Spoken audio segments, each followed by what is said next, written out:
The dollar's dominance isn't going anywhere, and the headlines are garbage. Watch how they try to trick you into believing this crap. I ran across this headline today. The dollar's share in central bank reserves declines. Well, that certainly seems to support the idea that the dollar is in decline, right? Oh, wait. If you actually read the article, it says the dollar's share of global reserves fell by 0.2%. And not only that, but it fell to the lowest quarterly level in 3 quarters. Wow. This is like a headline on Thursday saying the stock market is at its lowest level since Monday. And by the way, the dollar's share of reserves has actually increased over the course of 2023. So no, the dollar is not in decline. How about we pump the brakes on this de-dollarization nonsense?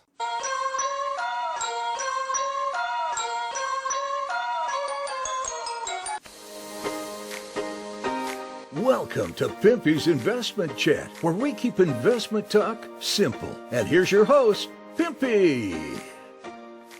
What is going on out there, peeps? Yeah, I saw that short clip by Kyle. Now, I respect Kyle and Ethan. These guys are true professionals. We don't always agree on things. But Kyle got me thinking, I think you have to put things in perspective. Yes, the world is de-dollarizing, there's no doubt about it. Have they de-dollarized? No. It's in the process, though, and there's reason to believe that. Before we get started, do me a favor, hit the thumbs up button. If you're not a subscriber, please do so, because when you do, it helps out the channel, and I certainly do appreciate it. If you're thinking about buying gold and silver, head on over to our friends at Miles Franklin. The link will be down below in the description. When you make your purchase, make sure you use promo code Pimpy, P-I-M-P-Y, and they'll take care of you. If you have any additional questions, you can reach us over here at this phone number or over here at this particular email. For all orders over $10,000, reach out by email and we'll make sure that you get a great deal. So come on over to Miles Franklin and add to your precious metal inventory. So over the last few weeks, I've really been paying attention to what a lot of people are saying. The writing's on the wall. There's something happening globally. There's going to be change in the monetary system worldwide. If you're paying attention to everything like you should be, then it almost seems like this is a planned event. And that includes the killing of the US dollar. Now, I know there are people out there going, no, why would the United States do that? Well, if they're part of a much bigger plan, then of course they want to kill the US dominance. I happen to believe that there's a lot of people pushing for this World Economic Forum's New World Order movement. You don't have to believe in it, it's okay, but it's happening regardless if you want this or not. All you have to do is pay attention to the banks in the United States have been slowly but surely purging, merging down to just a handful of banks. Why isn't the government doing anything else to open up more banks? Instead, they're reducing them. That's because their goal is to push us into central bank digital currency. It doesn't take much to go on the internet and do research to see the number of banks that have been reduced over the past 30 years. But not just the banks. I mean, you can go through and look at all the industries, whether it's trains, transportation, hotels, have all slowly but surely been purging and merging down to just a handful of companies to control it all. Your foods, your drinks, your everything, beverages, everything is being handled by just a small group of people. When you see something like that, you have to ask yourself, man, is the writing on the wall? What are these people trying to do? It's almost like they're trying to corral the people around the world into this new system that they want and that they control. It's happening all around the world. Ever since the RONA broke out, we've seen all kinds of weird crap happening to countries around the world. Their sovereignties, their rights being violated. But back to money and the US dollar. I heard people tell me, no, Ripple's the thing, Ripple. And now you guys heard me bitch about cryptocurrencies over and over. I think we are again in a time where there is a window of opportunity to make money off cryptocurrencies, but everybody knows my feeling about them. I don't trust them at all. Everybody's jumping on Ripple's tail. I wouldn't be too thrilled about Ripple, who controls XRP, by the way. And the reason for that is because they're helping with the creation of the central bank digital currency. For those of you who don't know what the central bank digital currency is, this is a currency that they want to use around the world, whether they give it different names or not, it all has the same function. This is money with an expiration date. In other words, if you don't use it within a certain time, it expires. It also is programmable, which means they can program what you can and can't purchase. Not to mention that the government, if you piss them off, they could just cut you off your money because it's digital. De-dollarization, more countries seek alternative to US dollar. You just go down this chart and see how things start to fall apart for the US dollar. But let's get down to here. Central banks buy gold at the fastest pace since 1967 as countries diversify their reserves away from the dollar. And you have to ask yourself, why are all the central banks buying record amounts of gold. They have been on this trend now for several years. Why? What are they up to? What do they know? The war in Ukraine results in Western sanctions against Russia. And this right here is why it appears to me that the United States is purposely shooting itself in the foot. They just keep sanctioning everybody for everything. Venezuela, Russia, Iraq, Iran, El Salvador, sanctioned, and they're not allowed in the SWIFT system, and you're destroying their economies and make you more reliant on the government, which is part of this movement. So sure, at the moment, people have not de-dollarized, but there's no doubt that they're in the process of doing this. 2023, we see Brazil and Argentina discuss the creation of a common currency. The UAE and India explore the use of rupees to trade non-oil commodities. Russia and Iran are working together to launch a cryptocurrency backed by gold. Yes, backed by gold. And for the record, so is the Bank of International Settlement. Despite these movements, few expect to see the end of the dollar global sovereign status anywhere soon. Of course, because if you look at what Kyle was saying, he's right. The reserve status of the US dollar has not really changed. As a matter of fact, if you look right here, currently central banks still hold about 60% of their foreign exchange reserves in dollars. It's kind of hard to feel like the world is de-dollarizing when you see that 60% of foreign reserves are still in US dollars. So I get where Kyle's coming from. But what good is having a US dollar when the purchasing power has continued to decline all the way since 1971 when Nixon took us off the gold standard? But you know what? There's a difference between a gold standard and a currency backed by gold, which is the direction I think people are going in. I don't know if we're going to go into actual gold standard, but definitely currency backed by gold. So what good is holding the US dollar if it has no value to it whatsoever? And every year its purchasing power continues to drop. What people should be focusing on the most is what the hell the central banks are doing. The central bank's gold demands have continued to increase. Look at this. Between 1992 and 2022, central banks switched from being net sellers of gold to stockpiling it. And they're doing it at record pace. So that's why I say forget what they say, do what they do.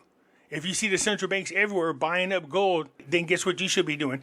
And the thing that disgusts me is over in China and in Russia, the government is encouraging their citizens to buy gold and silver. Not here in the United States. As a matter of fact, they do all kinds of things to deter people from buying gold and silver. Amid high inflation and geopolitical uncertainty, central banks bought a record 1,136 tons of gold in 2022. But every year, it's a new record. So during the 1990s, they were selling their gold, but right here, emerging economies, including Russia, China, India, Turkey, account for a bulk of the central bank gold purchases since 2010. So what do they know that we don't know? Now, the thing that's really sad is I see all these people talking about cryptocurrencies. Yes, we're going to get rich. Yes, let's buy cryptocurrencies like XRP. Yes, let's do this to the moon. And I keep pointing out the fact that XRP is one of the companies behind the creation of the central bank digital currency. If the central bank digital currency is the one thing that the government is going to be able to use to control the people, so why would you invest in companies that are single-handedly trying to enslave every man, woman, and child? Because that's what's going to happen. If you have currency that expires, how can you ever save for retirement? How can you ever pass your wealth on to your children? How can you ever accumulate wealth? How can you ever start a small business?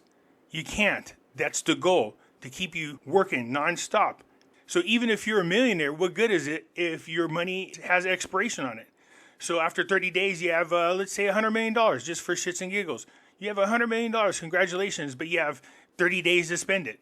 And then after the end of the 30 days, you don't have any more currency because it either expired or you spent it all. Then you're back in square one with the rest of us, every day working and grinding, because that's the only way you can get your money. Do you see how this vicious cycle works?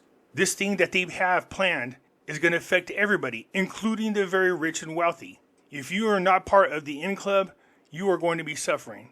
So let's get into these rumors about XRP going to the moon and stuff. But I want you to pay close attention to what this person's saying.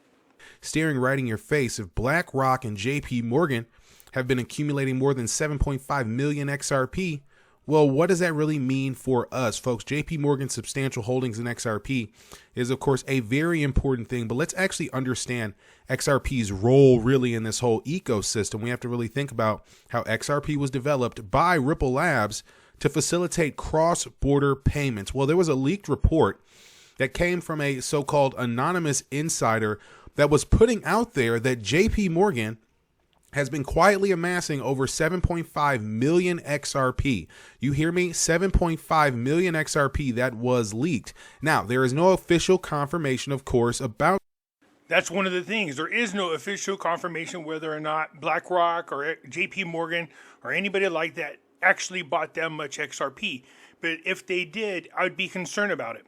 If you're paying attention to the news coming out of the Bank of International Settlement, once the central bank digital currency has been launched, it is not going to be controlled by the Federal Reserve. It's going to start out that way, but their goal is to turn over control to Jamie Dimon, JP Morgan, and a handful of banks to control the central bank digital currency. So why are they buying so much Bitcoin and XRP, if this is correct, and Ethereum? It's because as soon as they buy them and these ETFs, as soon as they're out, that means they're going to be selling you paper cryptocurrency, not the actual. They will essentially hold the cryptocurrency, but sell you paper, so you never actually have the cryptocurrency. You just have a piece of paper that says you own part of it. Big deal. That's what they do to gold and silver. You have paper gold, paper silver. Not the physical gold and silver, the paper. And what do they do with the paper market? They use it to manipulate the market. Their goal is to drain out all the liquidity out of cryptocurrencies. So then what do? Well, then you go to the central bank digital currency, because this is another way for them to drain the wealth from people all around the world. And that's exactly what they're going to do. So you got people like this talking about, yeah, join XRP, join your enemy, you guys, everybody, join your enemy. Come on over, join them. They're doing the same thing you are. That doesn't make any sense. Why would you buy XRP? Why would you invest in cryptocurrencies? Yes, I agree. There is a window of opportunity. But in my opinion, all you're doing is essentially helping them create what it is they're building so that it could be used on us later on. JP Morgan's accumulation of this, but we can really think about for ourselves how this can really apply. Okay. So with all of this increasing acceptance, for example, in this traditional market, we're really seeing a lot more of this use case from, again, cross-border constituents and really financial institutions. I mean, obviously, we really have to think about JP Morgan's global presence, really, again, thinking about it for ourselves. Their solution now is going to be for cross-border payments in this new way. So if we already have BlackRock, for example, the world's largest asset manager, exploring the inclusion of XRP into their portfolios, well, most likely we're going to be seeing, again, a large, significant weight coming towards the crypto market, the industry, focusing on cross-border payments. I want to give you guys a little bit of a background. If we're talking about JP Morgan, did you know that they own a critical part of Ethereum's infrastructure? All right, I'm going to give you a little bit more of a background here for an understanding how the Ethereum community is really working. Back in about 2022, this was a back and forth between Consensus and JP Morgan. To give you guys a background on exactly who Consensus is, if you guys didn't know, Joe Lubin was actually one of the co-founders for Ethereum. Well, they went on to develop products called MetaMask and Infura. You probably have heard of MetaMask. Well, it's looking like that there is a real narrative to the split where how these two went their separate ways, with Joe Lubin wanting to make Ethereum more profitable, while Vitalik Buterin, on the other hand, wanted to try to make the world computer, wanted to be ideal and turn Ethereum into a non-profit foundation. Well, with all of that being said, it was revealed in a lawsuit that Consensus revealed that JP Morgan owns parts of that infrastructure, okay? That Infura and that MetaMask have actually been sold over to JP Morgan. So here you go. You see JP Morgan buying up essential parts of the infrastructure when it comes to Ethereum is the one that's used the most. So if the enemy to the central bank digital currency is cryptocurrency, especially Bitcoin, and if you can't beat them, what's the best thing to do? Buy it all and control it all. And their board members and the directors of both the CAG and CSI were saying that dual representation in this situation is not allowed. So they had to move forward with the selling of those products. So think about it for yourselves already. If we're going back here to JP Morgan already, again, having an interest in XRP, we could definitely see this moving to some newer heights. Next right here, I want to show you all, this is something that came out here. I want to make a link for you guys. So look at this. The Ripple CTO slams Charles Hoskins over the SEC's ETH favoritism. Watch where this thing is going.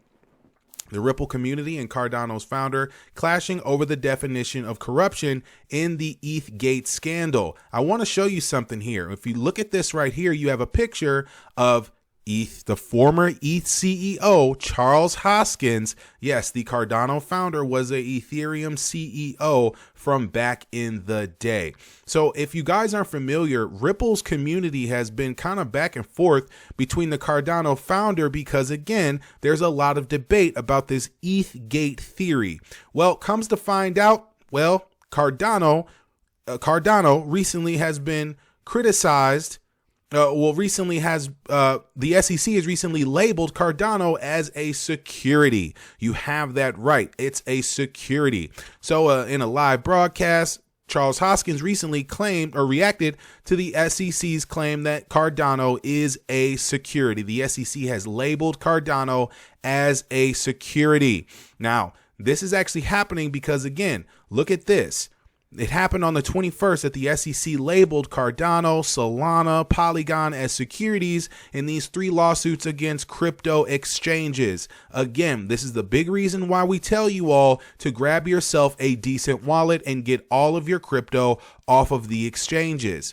So if we're already seeing that the XRP community is reacting now to, of course, the understanding that Cardano is now a security, we can really understand how this ETHgate situation is continuing to roll. I mean, guys, we're holding XRP to the moon, 10,000 for each XRP. If you're new to this channel, we really do have a focus on regulations in central bank digital currencies. This person is literally bragging about XRP's role with the central bank digital currency. Why would anybody choose to support a company or a cryptocurrency who is a vital role in the central bank digital currency settlement? Well, we're going to be seeing a $10,000 XRP as XRP comes closer and closer to the facilitation of CBDCs. You're going to hear me say this more than once if you're new to this channel. We highly suggest, not financial advice, that when you're investing in cryptocurrencies or any utility cryptos, that those cryptos actually have a place in the future, and really about the interoperability of central bank digital currencies. So that would be like the United States fighting Germany in a war, and Americans are investing into companies that support Germany in the war effort. Does that make sense? Looky here, yuan comes with expiry date. India explores programmable CBDC. You think they're the only ones? No, they're not. Europe, central bank digital currency. Programmable money consists of a CBDC. Expiry money. I read this article before to the people. In here, they even brag about it. CBDC is programmable. Talk about how they're constantly pushing to take the guns away from American citizens. Well, what they might do is say, go ahead and keep your guns, but then they program your central bank digital currency. So if you ever try to buy guns in the future, denied. If you ever try to buy ammo in the future, denied. So in my opinion, they're going to do all kinds of things to lure you into cryptocurrencies. Yes, the price might go up really high and people are going to get excited about it. And then more and more of you are going to pump your money into it. And then they're just going to pull the rug out from underneath your feet. If you buy paper, gold, and silver, they're going to do the same thing to you. That's why you should buy physical gold and silver. Because with physical gold and silver, here's the thing. It doesn't make a difference if the government purposely drops the value of gold and silver down to 0. They don't determine the value of gold and silver. We do.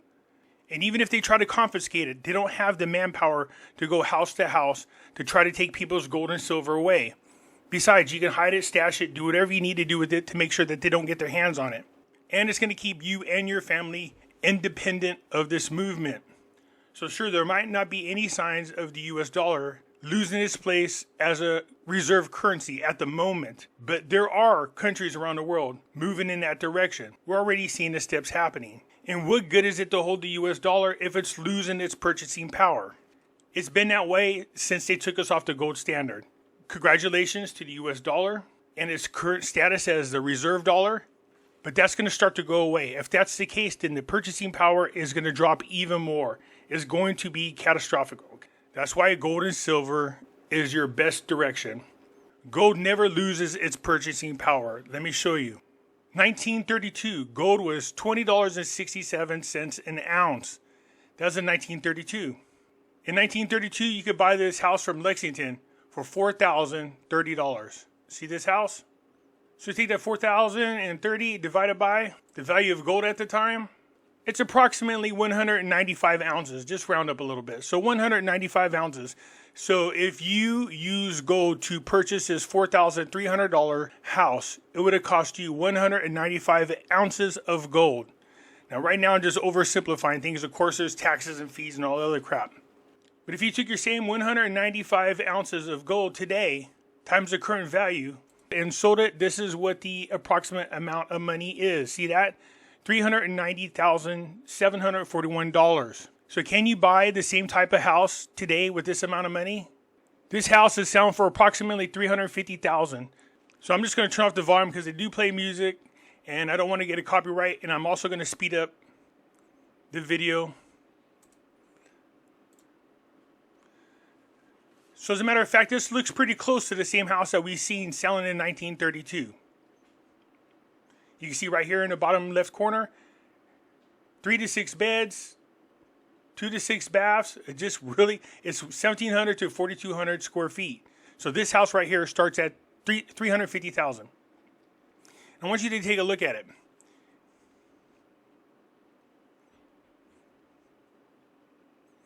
This is what I'm talking about when I say that gold does not lose its purchasing power. A house similar to this in the 1932s with the same amount of gold, 195 ounces, you could have got.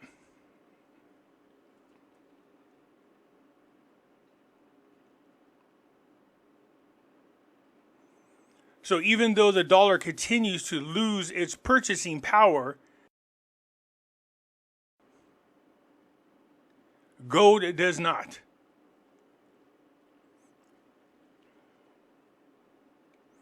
Now, as you watch this video, that's something you should be thinking about.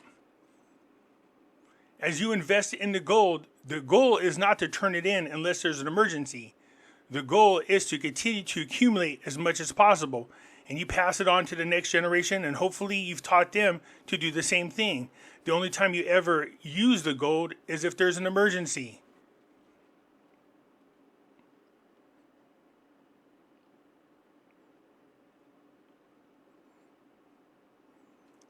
If the kids are taught right and they understand the value of gold, then they will know not to just go spend it and get willy-nilly with it. I mean, look at this restroom. I should say bathroom. That's nothing. Ladies, look what's coming up. Not a toilet. Look at this walk-in closet. Oh, yeah. Maintaining the same purchasing power. Wash area.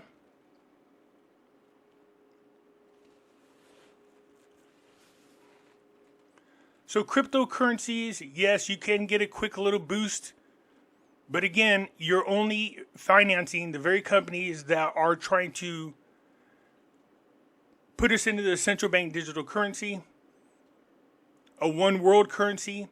Sure, in other countries, they might call it a different name, but it's all the same one world currency, a programmable currency that expires, taking away your freedom. Over in China, if you do a jaywalking, and you have to pay a fine, they take the money right away out of your bank account. Right away, instantly.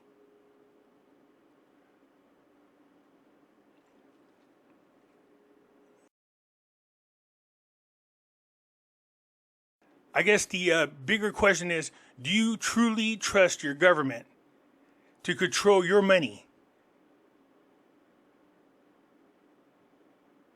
Think about what I'm saying. Do you really trust your government that they won't do anything nefarious with it?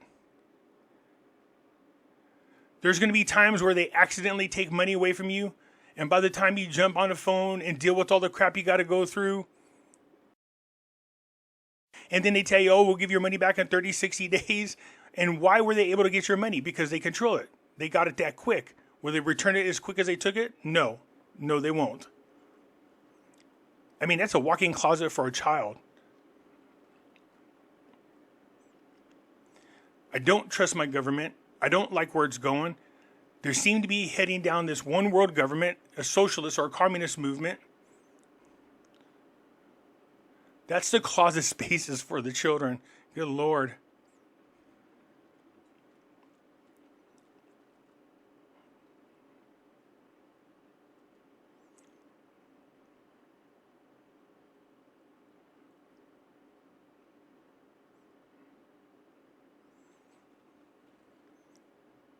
So the crazy thing is, I live in California. My house right now and the houses surrounding me are going for pretty close to $500,000. My house is almost paid off. And yes, I'm thinking about selling it. It is our family home. And yes, look at the size of that backyard. My dogs will go crazy. Yes, it's sad for me to think about selling this home. I mean, I've spent a big portion of my life here. This was my father's home and he passed away in 2013, just like on this coin. But I have to see the bigger picture. I have to think about what's right for me and my family. So if I sell the home and get that kind of money, obviously what I'm going to do is put it right into gold and silver. Go someplace for a short period of time, because you're going to see one of the biggest crashes in the housing market take place. So we're talking about, in my opinion, anywhere between a 40 to 60% drop. So homes out there that are for about $800,000, let's say they drop 50%. That means I can pick up that same home as soon as the dust settles for about $400,000. So I would just hold on to my money, because the value of gold and silver will revalue, because these governments have to some way, somehow cover the debts that are sitting on the books. Now is the time to buy precious metals more than ever. So is the stock market going to crash today? No, but it will very soon. Is the housing market going to crash today? No, but it's in the process. Has the world de-dollarized yet? No, but it's in the making. Is the dollar's purchasing power increasing? No. Not since we came off the gold standard. I just showed you that the purchasing power of gold has never changed, and I showed you a perfect example of that. So protect you, protect your family, jump into precious metals. And if you decide to go in that direction, please consider our friends over there at Miles Franklin. Use promo code Pimpy, P-I-M-P-Y. If you have any questions, you can call and reach us here, 844-8-PIMPIES. That should help you to remember. Or you can reach out to us via email. For all purchases over $10,000, please use the email, because we can get you a better price. Now I can see already people going, see, this is why he's pushing gold and silver. See? No, everybody that knows me knows I've been talking about gold and silver for a long time. Not just that, I just showed you a perfect example of why to be into precious metals. So fine, if you don't want to go to Miles Franklin, go anywhere as long as you buy gold and silver. Anyways, that's it for now. Look forward to hearing from you. I'll catch you later. I'm out.